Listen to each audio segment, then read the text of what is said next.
If you ask me where to start, from the ring, from the graduation ceremony, or from the first time Blaine touched my hand in the noisy hallway, I would say, it all began with a rumor.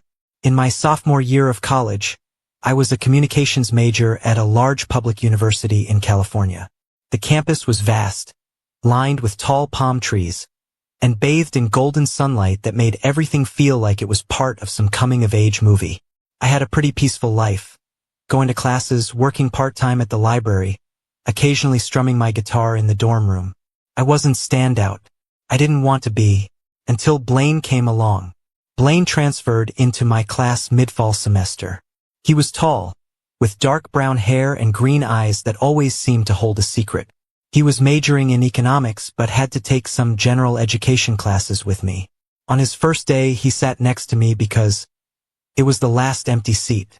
We didn't talk much, just a polite hello. But at the end of class, as I was packing up my laptop, he turned to me and asked, "Can you send me your lecture notes? I got here too late." His voice was deep and a bit husky. Not the kind that knocks you off your feet right away, but the kind you remember. I sent them to him. That evening, Blaine texted me a thank you. Then he asked a few questions about the homework. Then about the professor. Then about me. I don't know when our conversations about schoolwork turned into 2 a.m. texts about indie music, post-graduation dreams, growing up in a small town and feeling like you didn't belong there. Blaine grew up in Texas. I grew up in Oregon. Both of us left home with a vague desire to live authentically. But living authentically in America, even in open-minded California, wasn't always straightforward. Blaine's family was very strict religiously. Mine wasn't overly conservative, but they weren't the type to pop champagne if their son brought home another guy.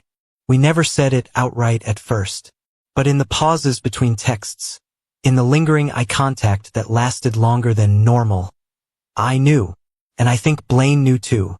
The rumor started on a Friday afternoon. We were sitting together at a campus coffee shop.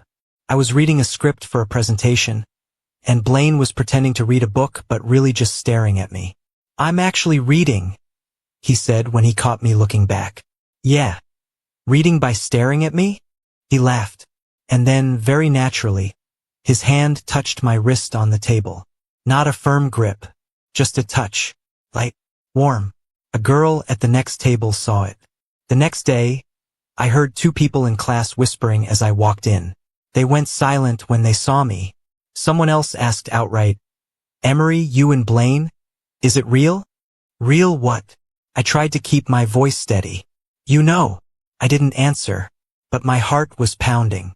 That afternoon, I confronted Blaine in his dorm room. "They're talking about us," I said. "Us?" He repeated, his eyes not avoiding mine. "You know what I mean." There was a pause. The room was filled only with the steady hum of the air conditioner. "So, Emery," Blaine stepped a little closer to me, "what do you want them to say?" I didn't have a perfect answer. I just knew that when he was that close, everything in me softened. I dated girls before. I tried to convince myself I was just curious. But with Blaine, there was no curiosity, just a terrifying certainty. "I don't want you to get hurt because of me," I said softly. He smiled sadly. "I've been hurt for a long time, Emery. Not because of you. Because I have to pretend." I saw something in his eyes then. A weariness, a longing to breathe. And I did the boldest thing of my life. I reached up and touched Blaine's cheek. "No trembling. No hesitation. If they want a story," I whispered, "then let's give them a real one." Blaine didn't speak. He just pulled me closer. Our first kiss wasn't intense. It was slow, a bit awkward, but full of confirmation. Like 2 young men finally stopping running from themselves. The next day, the rumor was no longer just a rumor. We didn't hold hands across campus. We didn't post pictures on Instagram. But we didn't deny it either. When someone asked, I just shrugged. When someone sneered, Blaine stared them down until they looked away. Not everyone was supportive. There were uncomfortable stares. A few sarcastic comments in class.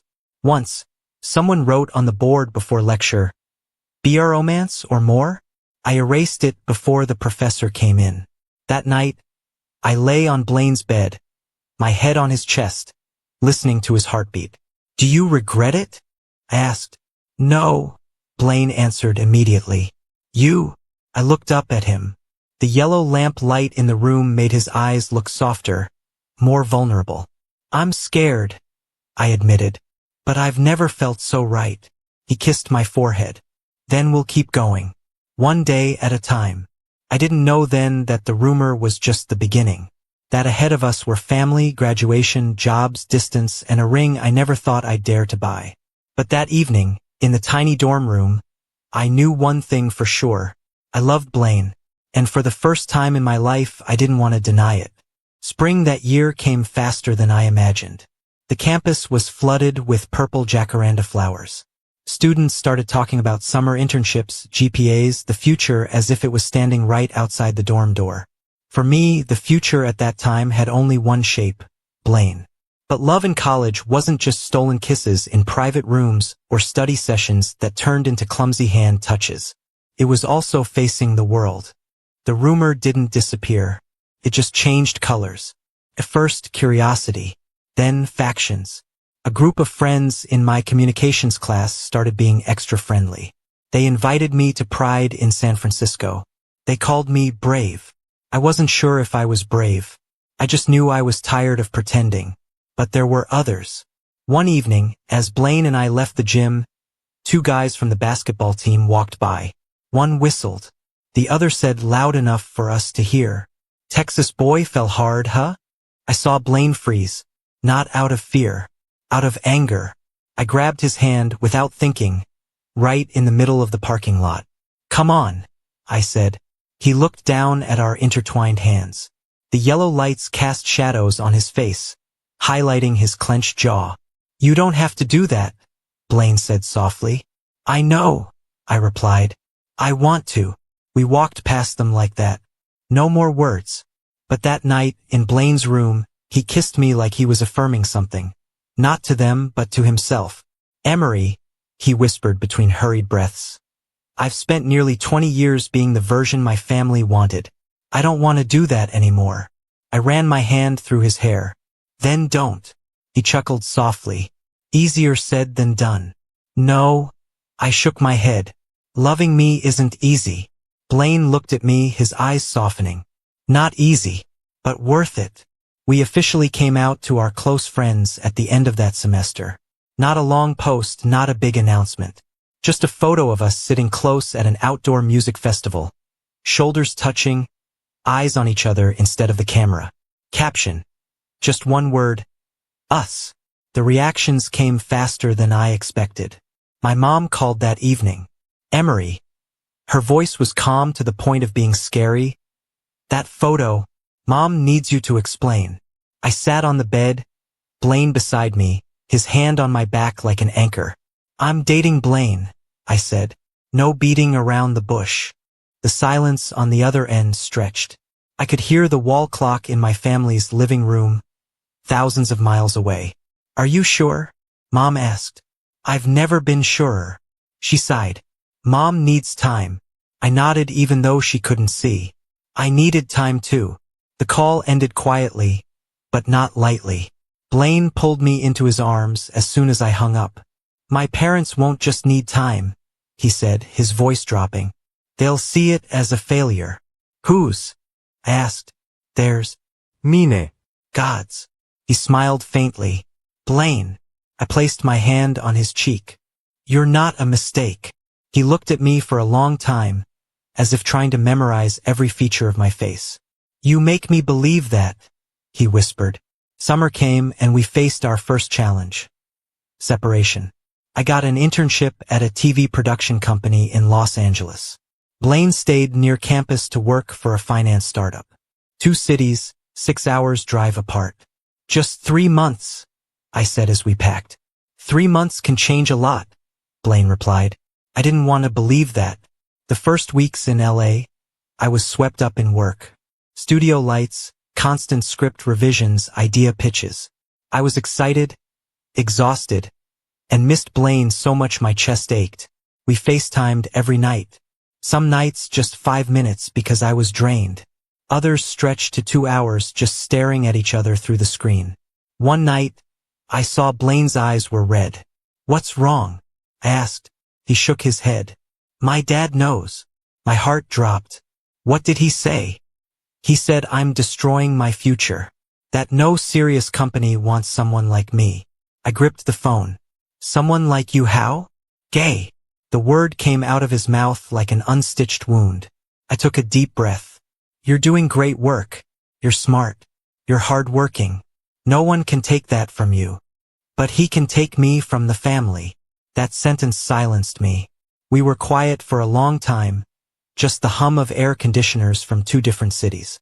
"Blaine," I said finally, "if one day you have to choose between me and them—" "Don't," he interrupted.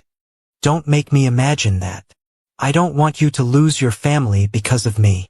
He looked straight at the screen. "And I don't want to lose myself because of them. Those 3 months didn't destroy us, but they made us grow." When I returned to campus for senior year, Blaine picked me up at the airport. He looked thinner, more mature. And when we hugged in the crowd, I realized one thing. Love isn't just emotion. It's a choice repeated every day. We had one more year before graduation. 1 year to decide if us could exist beyond the campus. I didn't know then that final year would lead us to a tear-filled graduation ceremony, and a decision that changed my life forever. Senior year of college has its own distinct smell. Stronger coffee because we slept less. Printed thesis papers. Fear mixed with excitement about real life. And for me, it also had the familiar scent of Blaine's cologne every time he leaned down to kiss my neck before I left the room in the morning. We moved out of the dorms and rented a small apartment off campus. Not big, not fancy, but ours. The first time I woke up and saw sunlight filtering through the curtains, illuminating Blaine's sleeping face next to me, I understood what home felt like. Not a place, person.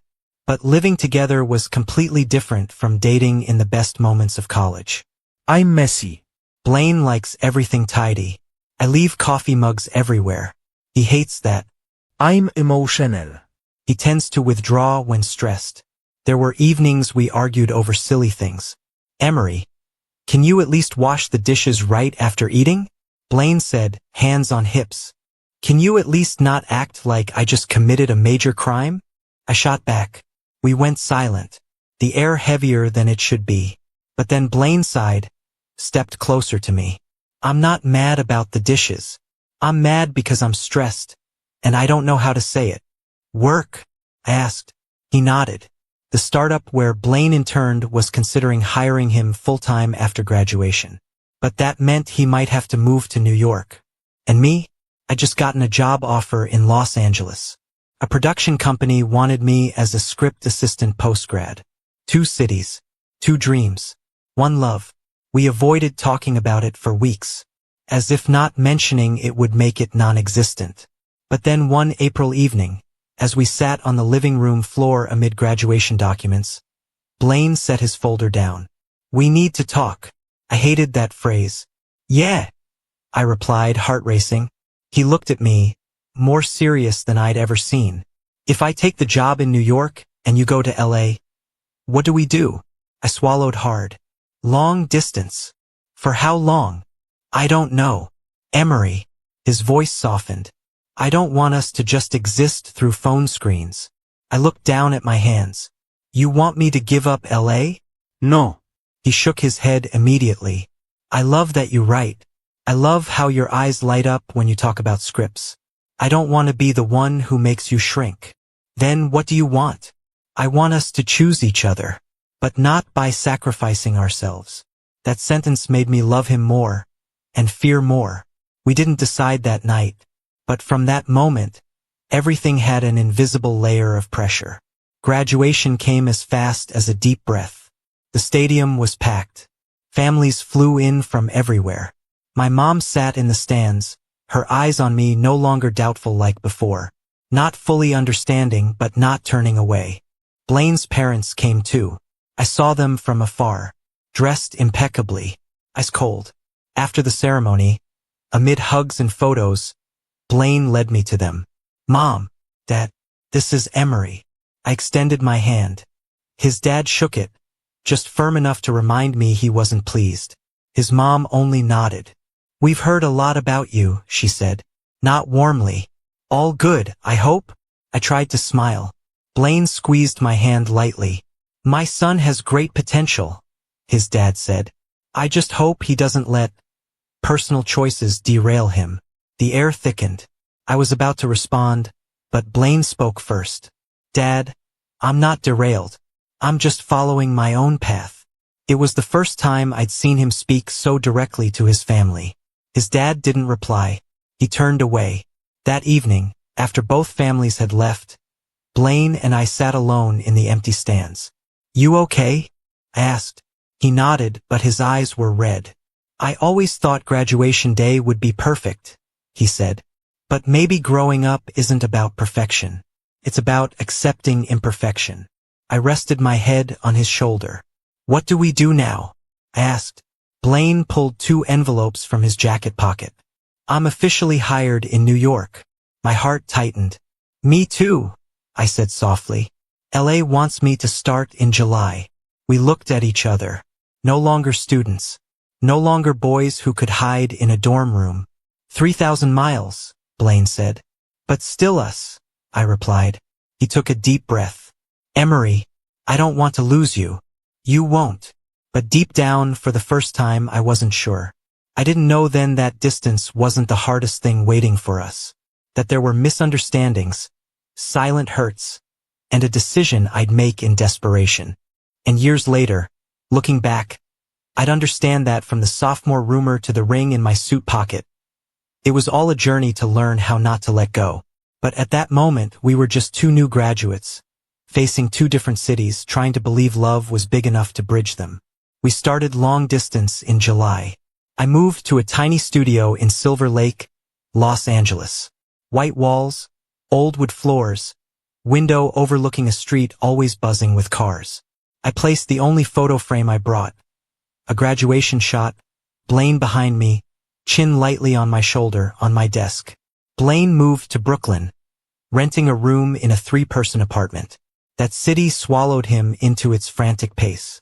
The photos he sent were full of subways, skyscrapers, finance bars where colleagues gathered.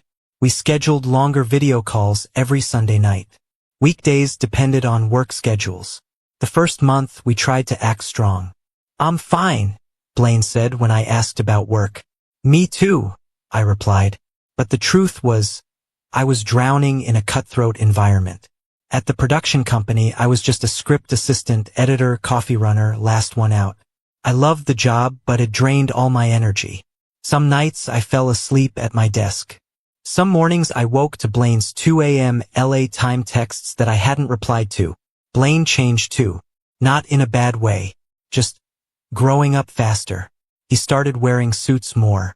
Talking about investor meetings. Stocks. Financial futures.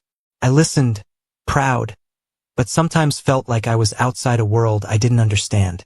One October evening, we had our first fight over video. "I'm just saying you could consider moving to New York," Blaine said, voice tired. "There are bigger media companies here." "You're telling me to give up my opportunity in LA?" I asked. "I'm telling you I miss you. I miss you too." "Then why am I always the one bringing up meeting?" That question hit me hard. "I'm trying to keep this job, Blaine. I can't just take off and fly back and forth every month." "I'm trying to keep my job too," he shot back. "But I've flown to LA twice already." I went silent. He was right. After a tense few seconds, Blaine softened his voice. "Emery, I don't want us to become 2 people who only exist on a schedule." I looked at the screen, seeing my faint reflection. I don't know what else to do. We ended the call without our usual goodnight kiss. That night, I lay in bed, staring at the ceiling, wondering for the first time, is love enough? Distance wasn't just geographic. It was time, pace of life, the new versions of us forming on opposite coasts. In December, I flew to New York for the holidays. Blaine picked me up at JFK, hugging me so tight I could barely breathe. "I hate fighting with you," he whispered into my neck. "Me too." We spent the first 3 days making up for all the missed times. Walking in the cold, hands linked in coat pockets. Laughing more than talking. Kissing in Blaine's small room when his roommates were out. But on the 4th day, reality intruded. We were having dinner when Blaine's phone buzzed nonstop. Texts from his boss. Project issue. "I have to stop by the office for a bit," he said, apologetic. "Now?" I asked. "Just an hour." I nodded. But 1 hour turned into 3. When he got back, I was asleep on the couch. "Emery," he gently shook me. I opened my eyes, more tired than angry. "It's okay." But inside, something cracked. The day I left New York, we stood at security, hands clenched. "I love you," Blaine said. "I know," I replied. "I love you too." But for the first time, the words didn't chase away the worry. Early the next year, everything reached a peak. I was offered to lead writing on a new project, the biggest opportunity yet. But it required committing to LA for at least 2 more years. The same week, Blaine got promoted. With the condition to move up to management, he had to stay in New York long-term. We talked on the phone for 2 hours. "Maybe." Blaine started, then stopped. "Maybe what?" "Maybe we're trying to hold on to something that doesn't fit our lives anymore." My heart stopped for a second. "You're saying break up?" "I'm saying, I don't want us to start resenting each other because of the distance." I stood up from the chair, pacing the small apartment. "So all we've been through, just to end like this?"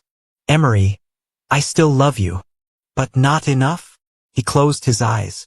I saw it through the screen. "I don't know." We decided to pause. Not a full breakup. Just stop pressuring each other. No nightly calls. No promises about the future. I thought I'd feel free. Instead, I felt empty. The weeks after were the longest of my life. I threw myself into work, writing until my hands shook, trying to prove to myself I was okay. But every time I came home to the apartment, looking at the photo frame on the desk, I wondered, from the sophomore rumor to here, how far had we come? And where were we now? I didn't know that in this silence, I'd learned the most important thing about love. And I didn't know that a few months later, I'd stand in a jewelry store in Los Angeles, looking at a ring, thinking of Blaine. Pause sounds gentle, but for me it was like being deprived of oxygen. We didn't officially break up. No one said the word. But gone were the nightly calls, the regular goodnight texts, the countdown plans to the next meeting. Just polite silence. "I hope you're okay. How's work? Congrats on the new project." Harmless words. No more intimacy. No more "I miss you" slipping out between breaths. I hated that calm version of myself. I poured all my energy into work. The new project succeeded beyond expectations. The script I helped write went into production. For the first time, my name appeared in the end credits. People patted my back. Boss said I had a future. Colleagues invited me to celebrate. I smiled. I drank. I chatted.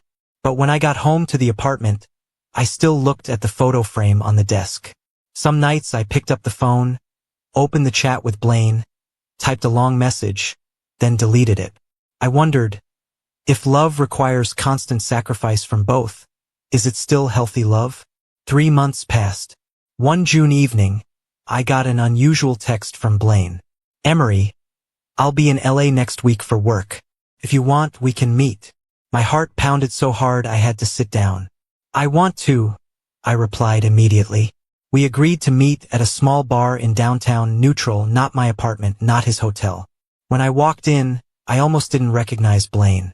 Not because he'd changed completely, but because he looked tired, more mature, but also more weary. We stood facing each other for a few seconds, like two strangers trying to remember how to touch. "I missed you," Blaine said first. I smiled faintly. "Me too." We sat down, ordered drinks, talked about work, the city, safe things. Finally, I couldn't take it anymore. "What are we doing?" I asked. Blaine looked down at his glass. "I don't want to force you to choose me over your career. I've never seen you as a choice to give up. But the reality is we're living 2 different lives. So what's the solution?" Become strangers. My voice trembled. I hated it but couldn't control it. Blaine looked at me, his eyes softening like back in our college apartment. I'm scared, he admitted. I'm scared one day we'll realize we're only together because of too many memories. I took a deep breath. And I'm scared one day I'll look back and realize I let the only person who makes me feel like myself go. The silence stretched. Then Blaine said something I didn't expect. I've talked to my parents again. I froze. And they still don't understand. But they're not cutting me off anymore. He smiled tiredly. Maybe they're learning how not to lose their son too. I nodded. I'm proud of you. He looked at me for a long time. Emery, I don't want to pause anymore. Either we end it for real, or we do this seriously. What does seriously mean? He took a deep breath. One of us has to move. My heart pounded. I've thought a lot, Blaine continued. My position allows remote work a few months a year. If I negotiate, I could move to LA long term. I was stunned. You would leave New York? If you still want me? That question tightened my chest. I've never stopped wanting you. We didn't kiss in the bar. Nothing dramatic. Just two hands finding each other on the table, gripping tighter than before. 3 months later, Blaine moved to Los Angeles. Not out of sacrifice. Out of choice. We rented a bigger apartment, this time signing the lease together. No more temporary feel. One evening, as we assembled a new bookshelf, Blaine looked at me and smiled. You know, he said, everything started with a rumor. I laughed. And now we're arguing about where to put the sofa. Big progress. I looked at him, our eyes meeting like that first day in the coffee shop sophomore year. Distance, family, careers, all had tested us. But what remained wasn't exhaustion. It was repeated choice. A few weeks later, I walked into a jewelry store on Melrose. No specific plan. Just an urging thought. The salesperson showed a few ring samples. Simple. Elegant. Not flashy. I picked one up. Thin silver band with a small diamond. I imagined it on Blaine's hand. I imagined the day we'd tell everyone not we're dating, but we've chosen each other for life. I wasn't sure I was ready, but I knew one thing. From the sophomore rumor, we'd been through too much to fear one more step. I bought the ring, and as I left the store, the small box snug in my coat pocket, my heart raced like the day I first touched Blaine's cheek. I didn't know exactly when I'd propose, but I knew I would. The ring sat in my desk drawer for 3 weeks. 3 horribly long weeks. I'd never kept such a big secret from Blaine. We'd been through enough hurt from lack of communication. So hiding something important made me both excited and anxious. Some evenings, while Blaine was showering, I'd open the drawer, take out the small box, flip it open, watch the tiny stone sparkle under the yellow light. Not too big, not flashy, but refined. Just enough. Like us. I didn't want to propose in a flashy way. No flasmab. No kneeling in a crowded restaurant. I wanted the moment to be ours, like the first handhold in the parking lot, like the kiss in the dorm room. In September, LA's sun started to soften. One Sunday afternoon, I suggested to Blaine we drive up to Malibu, to a cliff overlooking the Pacific. Something up? Blaine asked as I drove. No, I said, trying to sound normal. Just, we haven't gone anywhere alone in a while. He looked at me, eyes a mix of suspicion and affection. You're planning something. I'm always planning. I smiled. We parked, walked a short path to the cliff. The sea wind blew strong, carrying salt and the sound of crashing waves. The sun began to set. The sky turned orange-pink. We sat down, shoulders touching. Emery, Blaine said softly, I used to think if I ever got this happy, something bad would happen right after. I turned to him. And now, I'm learning not to wait for disaster. That sentence choked me up. Me too, I said. We were silent, just the wind. I thought about it all. About sophomore year. About the rumor. About his dad's cold handshake at graduation. About tear-filled FaceTimes. About the pause that almost ended everything. And about how, despite it all, Blaine was still sitting beside me. I took a deep breath. Blaine. He turned. Yeah. I have a question. He smiled lightly. Sounds dangerous. I stood up. My heart pounded so hard I could hear it in my ears. You remember the first time we talked about the rumor? I asked. In my dorm room. I said, if they want a story, then let's give them a real one. Blaine looked at me, his eyes starting to change. Realizing something, I knelt down. The sea wind blew harder. I almost laughed because my hands shook so much I had to open the ring box twice. Blaine stood frozen. Emery, I don't promise everything will always be easy, I said, voice trembling but clear. We already know that. We've tried distance, tried silence, tried living like we didn't need each other. I swallowed hard. But every time, I come back to one truth. I want to build my life with you. Not because I'm afraid of losing you. Because I choose you. I opened the box. The sunset reflected off the small stone. Blaine, I said, looking straight into his eyes. Do you want to keep writing this story with me? For the rest of our lives? I'd never seen Blaine cry so much. He covered his mouth with his hand, then shook his head like he couldn't believe it. You really? He choked up. I really do. 1 second. 2 seconds. As long as a lifetime. Then Blaine knelt down in front of me, eye level. I've loved you since you sent me those first lecture notes, he said through tears. And I've never stopped loving you. Yes. 1,000 times yes. I laughed, tears falling too. I slipped the ring on his finger. Perfect fit. Blaine pulled me into a kiss. Not rushed, not showy, but deep and certain like our decision. The sun set behind us. Waves crashed below the cliff. No audience. No applause. Just two men who were once each other's rumor, and now each other's promise. That night, as we lay in bed, Blaine turned to look at me. You know, he whispered, from rumor to ring, we've come a long way. I smiled, touching my forehead to his, an old habit from college days. And I don't regret a single step. Blaine held me tighter. Neither do I. If you ask me the most important thing I've learned, I'd say, love doesn't appear perfect. It starts from small things. A touch, a rumor, a dare to admit, and it endures